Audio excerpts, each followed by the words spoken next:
While he might not have been one of the most popular artists in the local Nigerian music scene, Keni St. George, aka Abdullahi Keni St. George, aka the Lunatic Zen Monk, and also known as the Mashali the Negri, remains an intriguing figure in the world of Afro rock and the Afro Caribbean music scene of the mid 70s, and one of the first Nigerian artists that breached the neo conservative and protective international music markets of Europe, United Kingdom, and America.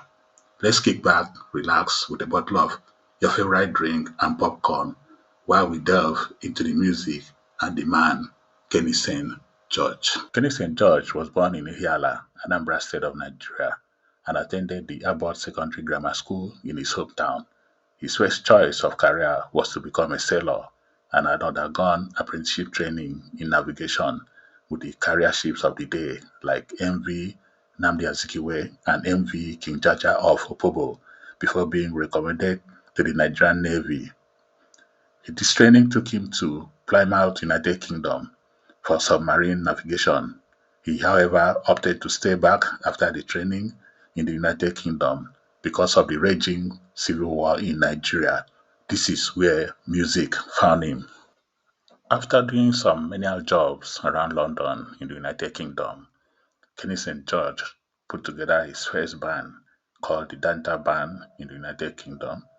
The band was made up of Chubby, a Guyanese, Hugh Charleston, an Englishman, Derek Mandel, an Englishman on the guitars, Lynn Van McDonald from Jamaica, Denny from England, Helen Dennison from England, Bert Krostra from Hungary, Martin Abrahams, a Jew, Frank Koch from Germany, and himself, a Nigerian, and this was in 1974.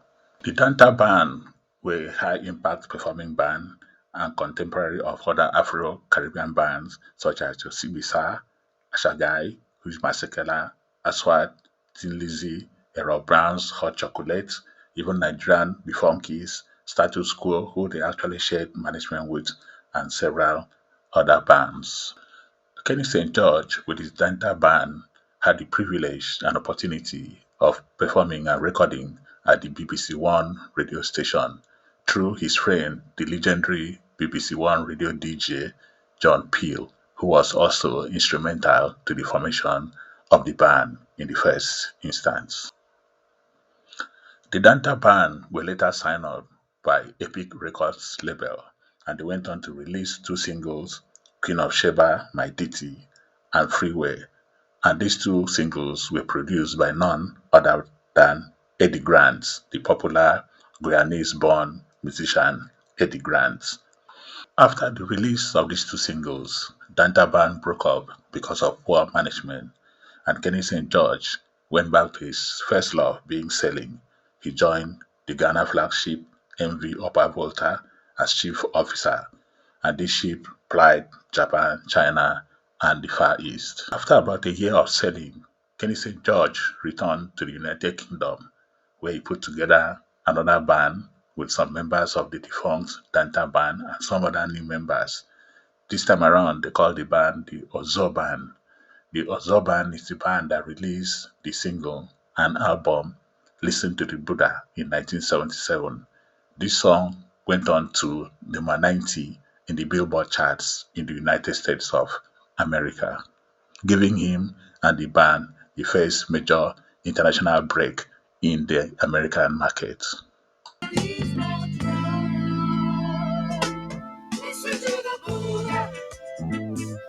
Change your ways, change your style.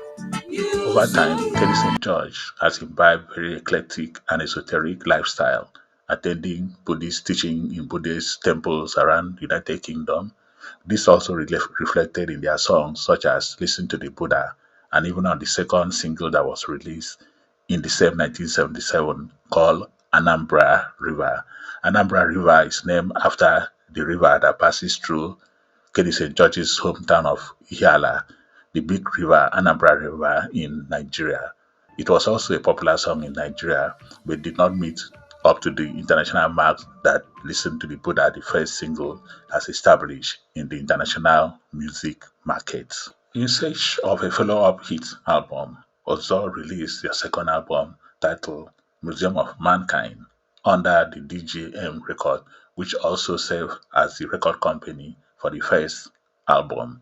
This album also did creditably well, especially in South America, where they were in the top 10 of the charts of most of the countries in that continent, but most particularly in Nicaragua, where most of their songs became hit songs across radio stations in Nicaragua. In a short while, also the band broke up, the same fate that befell the Danta Band. Also broke up because of managerial differences between the band members and the band management. This prompted Keni St. George to put together another band called the Dalai Lama Band, which had members from South Africa, Liberia, Cyprus, Australia, America, and Nigeria. The Dalai Lama Band was essentially a jazz ensemble which played several sessions in the London live circuits. They had the privilege of being joined on stage by American legend Prince Rogers Nelson at the Speak Easy Club in London in one of their live sessions. In 1980, Keni St. George put up another lineup of OZO Band, the second version of OZO Band. This band comprised of Mark Lever on the bass, Lewis LaRose on the drums, Phil Grabmacon on the keyboards, Derek Mandel on the lead guitar, Rachel as lead vocalist, while Keni St. George himself took up the production role and also songwriting role. The band released their first album in 1980 under the Skylark Records in Nigeria. Remember, Skylark Records was owned by Chief Olu Aboderin, the owner of Punch newspaper, the late owner of Punch newspaper in Nigeria. This album was a six-tracker containing songs like Disco Town, which was the title track in the Disco Town. Disco Town was actually a dedication to Asaba, the town on the River Niger in Delta State, the capital of the present-day Delta State in Nigeria. Other tracks include Night of the Black Mamba, Your Kind of Love, Night of Bliss, and another version of Listen to the Buddha, the first song that gave them international break. And the last song on the album was titled Beautiful Place. In 1983, Keni St. George with the OZO Band, this time around with an infusion of some other members into the new setup, released another album titled Spirit of Africa under the Sphinx and the Peach River record labels. This album, titled In the Spirit of Africa, had songs like Skin Tight. Skin Tight was made some waves in Nigeria way back. It also brought back Anambra River, Listen to the Buddha, the first song that gave them the international landmark, Spirit of Africa, Bliss, and Where is Heaven. Some of the people that made up this band include Ansel Collins on the backing vocals, Candy Mackenzie on the backing vocals, David Collins on the backing vocals, Trevor Stevens, who has been part of OZO for a while, on the bass. Keni St. George himself took up the production duties in this setup. Prior to the international release of Spirit of Africa in 1983, Keni St. George and OZO Band has released this same album under the title Where is Heaven under Sphinx Record in 1982 in the Nigerian market. This album had the executive production cover of Dean DC. Remember Dean DC, who was into music management with Premier Record, Polygram Records, and some other endeavors that he was engaged in the Nigerian music industry. This album had the similar songs like Skin Tight, Anambra River, Listen to the Buddha, and Looking for Number One, which is not on the Spirit of Africa album. It also had Blaze and Where is Heaven, the title tracks. Skin tight, oh, skin tight, no room to move up. Skin tight, oh, skin tight, no room to move up. Yoku from Action Lodge lent his production and songwriting skills to Onyeka Nweno's album In the Morning Light. This was one of his contributions of Keni St. George to the local Nigerian music scene. In 1990, OZO released another album titled In the Threshold of Jane.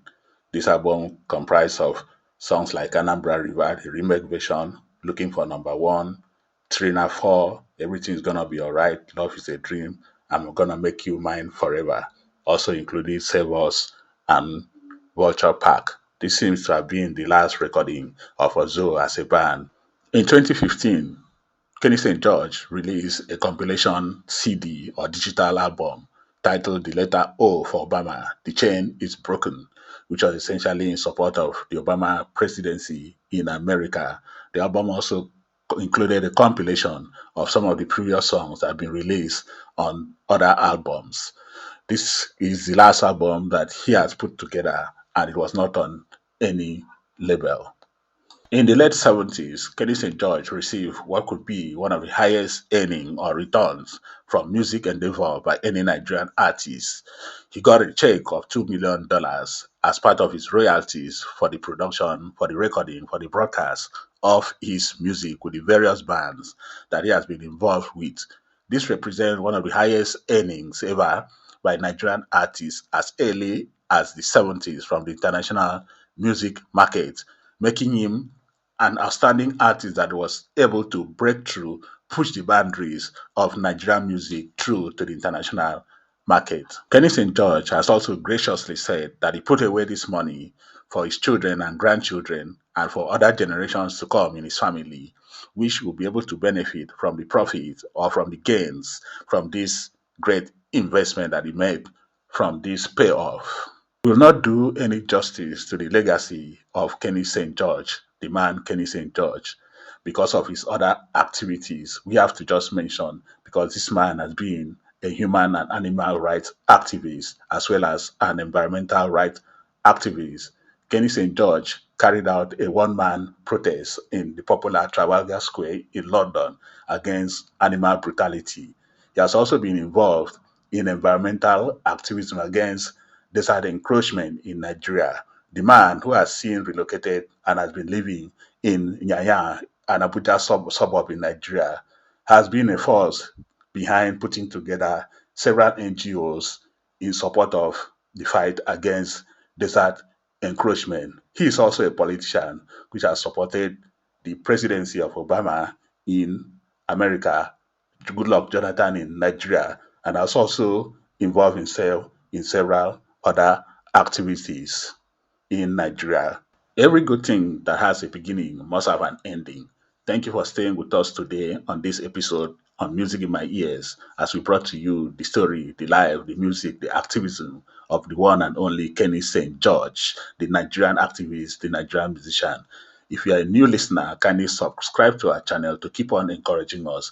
And if you have been with us, kindly press the like button and also drop your comments and any highlights you have about Keni St. George. Thank you for being with us. Peace.